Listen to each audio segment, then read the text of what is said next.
એમાં એક દિવસ જોગીદાસ ખુમાણ ડેલીના ગડારામાં બેઠેલા અને એમાં એના ભાઈબંધે એટલું કીધું, હે જોગીદાસ આમ બારો આવ્યો તને એક દ્રશ્ય દેખાડું.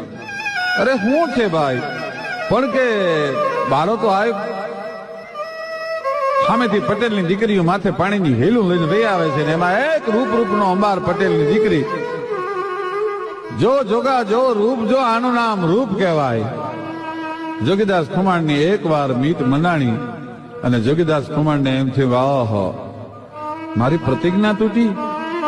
અને સાહેબ દરબારગઢમાંથી મરચું મગાવી અને આંખોની સજા કરવા માટે જોગીદાસ ખુમાણે પોતાની બેન દીકરી, એ તો મારી કમરીબાઈ જેવી મારી દીકરી ગણાય, અને એના રૂપની માથે જોગીદાસની આંખ ઠરે અને આંખમાં મરચા આંજાતા. ભાઈ આવા બારવટિયાઓ ધરતીમાં જીનીમાં